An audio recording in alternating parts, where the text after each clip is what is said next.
What's going on, everybody? Isaac here with Civil Engineering Academy, jumping on real quick, and today I got another fun podcast episode for you. Today we are going to answer the question that I commonly get often, and actually I just did another interview on this, thought it'd be fun to do a podcast episode on it, and that is which exam is the hardest for the PE. And I guess that goes along with which exam is the easiest for the PE. And it's going to be a fun episode to talk about. These are my own opinions, of course, based on what I know and understand, as I have helped thousands of people prepare to pass their exams, and I do get feedback on how the exams went. So a lot of different information coming from a lot of different people, and I want to share that with you. We're going to talk about some facts and figures, as well as to my thoughts as to what I think is the easiest, as well as what I think is to the hardest civil PE exam to take. I think it's going to be a good one. I think you're going to enjoy it, so it's coming right up after this. Alright guys, so let's dive right into it. Today we want to talk about which civil PE exam is the hardest and which civil PE exam is the easiest. This can go a lot of different ways, but these are simply based on my own opinions about this and no one else's, so I'll give you my thoughts about this as we continue on.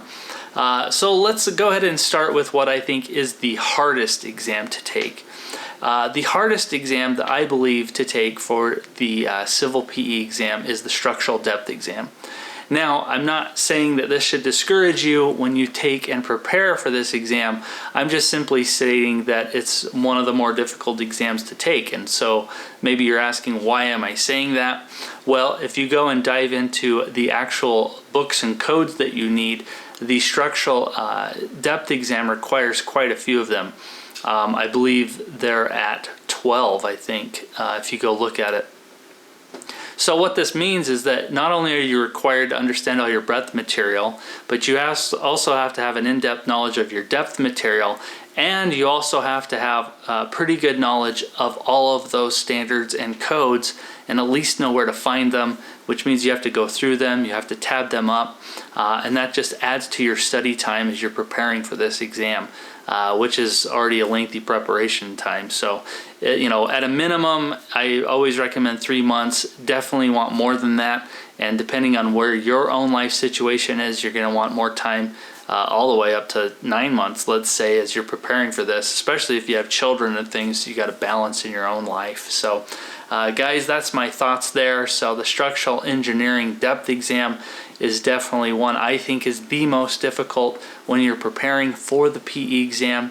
And I don't want that to discourage you. If you work in an industry that is structural related, I say go for it, because you already have the mindset to use that. It's going to help you in your career, and it'll help boost you know, your own career and knowledge base. You know, you want to get better knowledge base in there, and that's going to help you do that. So those are the reasons why I think the structural depth exam is one of the harder ones, and it is the hardest, I'd recommend. So just something to keep in mind, but don't get discouraged if that's the route you're going.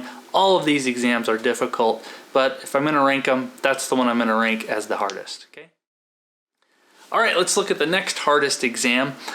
And if I was going to rank that, it's going to be construction. And the reason why construction is because, well, construction is often misconstrued as being one of the easier exams. And so a lot of engineers go into that thinking it's going to be easy. The problem with construction is that they test you on a range of topics. Like, you have to know every discipline because construction touches every discipline. And also the problems get really wordy. A lot of information that's given on those you might not need, you may need. And I think people, when they're preparing for that, are always surprised at how difficult the construction depth exam is, and just something to consider when you're looking into those exams. You know, there is probably some not good facts or myths about the construction being the most popular. It seems like it's kind of the go-to exam when people are preparing for this and they're not sure which category they want to take. And, you know, that's fine. If you're in the construction world, take it. I'm just kind of giving you my own thoughts on where it ranks. And that's simply because it does require a lot of standards that you're going to have to know on top of the breadth of material that they can ask you. You have to know a little bit of everything. So those are my thoughts regarding the construction depth exam. And yeah, I would, in terms of hardness, that's definitely going to be right there. Structural is probably the hardest, and then I'd probably put construction right next to that in level of difficulty. So there you have it. That's where construction ranks. All right, the next one on my mind is going to be transportation. Now, if you actually look at transportation and the numbers behind it, you'll see that transportation and water resources have the highest amount of test takers, and they also have the highest pass rates. So I would rank the transportation exam somewhere right in the middle. And so maybe, number 3 here on our list, and if we're going up. Transportation, it has the most standards that you have to know. But the beauty of transportation is that most of the problems involved in that are just simply like lookup problems. You just have to know those codes and standards really well, and you plug and chug. So you'll look it up, you'll go find it, you'll plug in what you need to know, and you move on.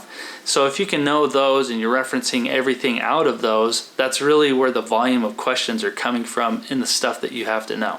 So it has a very high amount of test takers that take it. If you go look at the NCEES organization, they have very high amounts of test takers, and their percentage of passing is always pretty high as well relative to the other disciplines. So we've got structural is the hardest. Next we've got construction. Then I list transportation in that, right there. So that's my thoughts surrounding transportation. What do you guys think? I'm curious what you know. Leave a note in the comments or email me. I'm curious what you think about that list so far. Let's go to the next one. The next one, which I would rank as the second easiest, or in terms of difficulty, it's going to be right above, I guess, transportation. So a little easier than transportation.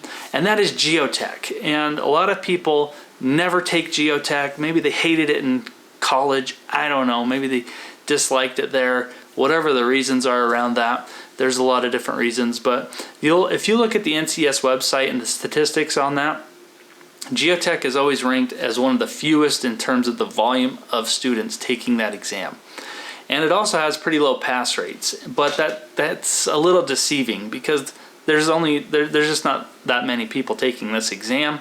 And I also think if you actually look at the Civil Engineering Reference Manual, which I have sitting somewhere around here. Yeah, right here.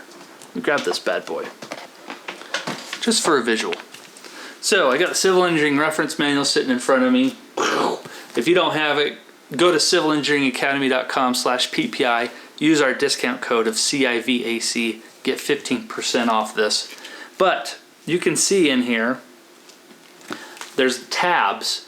They've built in some tabs here, and each tab shows the thickness or the amount of material that's related to each topic. And if I just thumb through here, I can see structural. This guy is structural.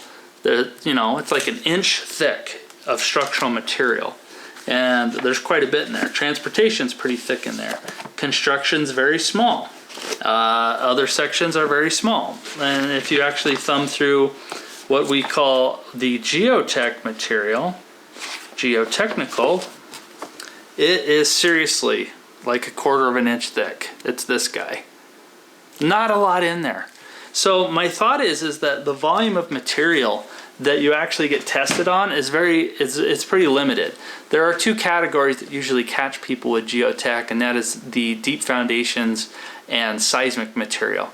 But even if you don't know those, it's not going to be a hang up on you passing this test because there's only like 2 questions surrounding those topics. So I think geotech is ranked as second easiest. I personally took geotech. Yeah, I was a repeat taker, and that comes with its own ball of wax and mindset surrounding having to repeat, because if you look at repeat test taking statistics, they drop drastically. And we did a whole episode about that. And in fact, go check out our episode with Tim Miller. We discussed that and the reasons why. Tim Miller is the director of the NCEES examinations. So it was really fun to have him on and talk about that. But I think Geotech is ranked up there just because the volume of material is not extremely huge, and you can dive into each of that and really study it. It also doesn't require a lot of standards. There's only 2 standards listed. If you go to the NCEES website, you can go see that there are only 2 standards that are required. It's like the ASCE 7 and the OSHA manual. And you're only going to get a few questions on there. And if you know how to do live loads and dead loads, then you've probably already got the ASCE 7 covered. That's the extent of it. So anyway, those are my thoughts regarding the Geotech. It's kind of a myth. There's not a lot of people that take that one, but I myself work in the transmission industry in the utility world.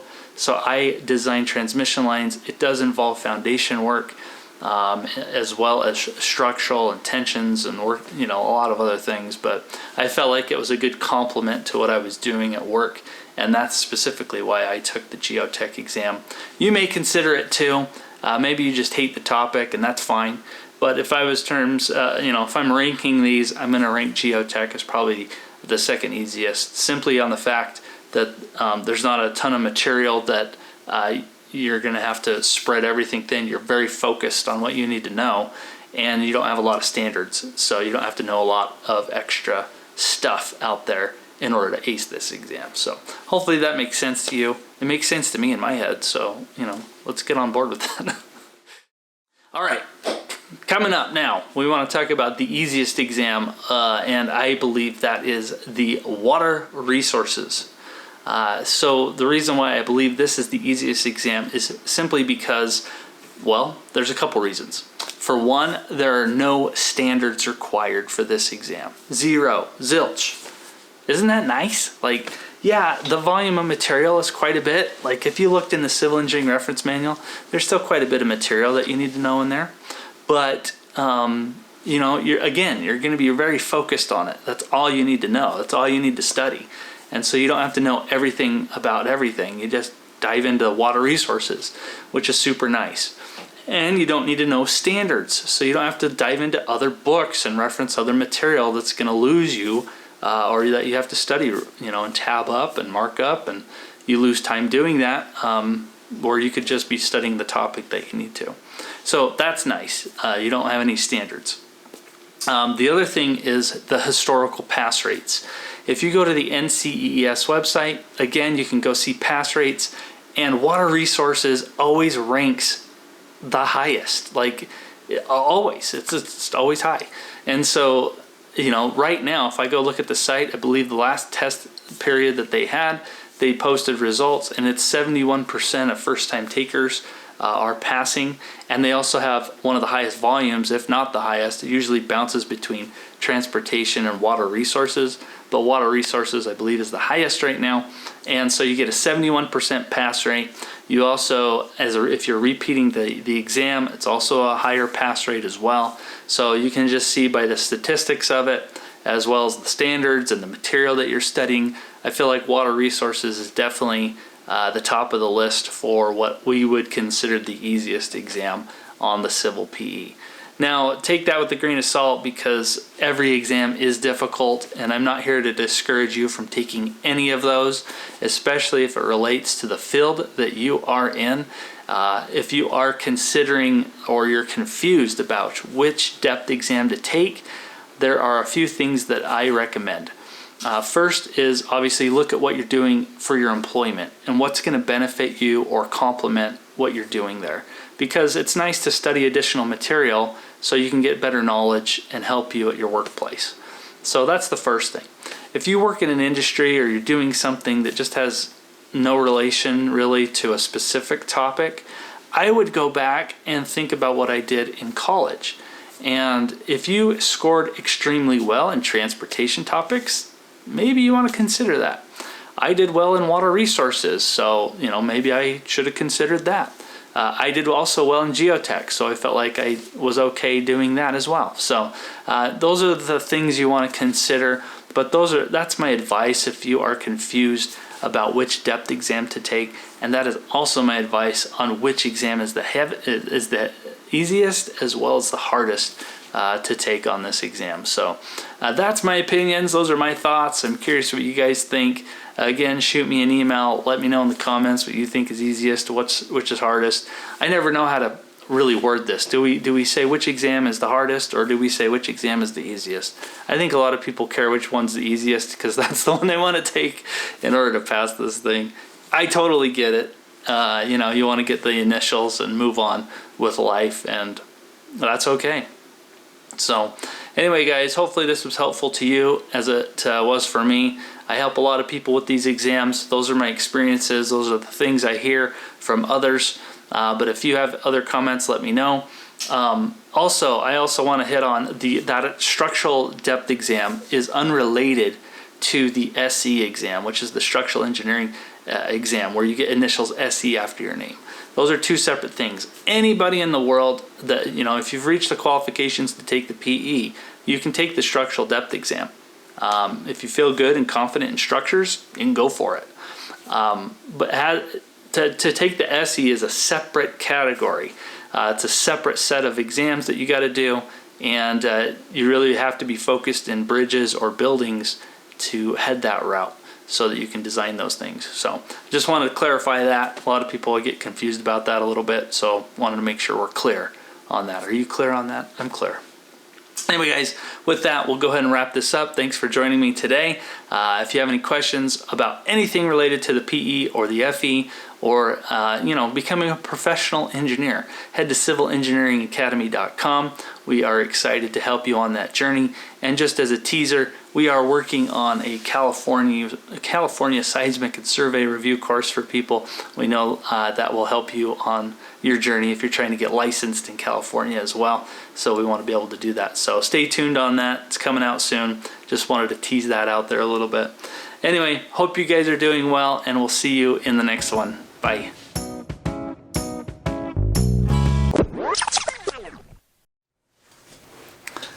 All right, we're recording transportation. All right. What episode are we doing? 76. All right.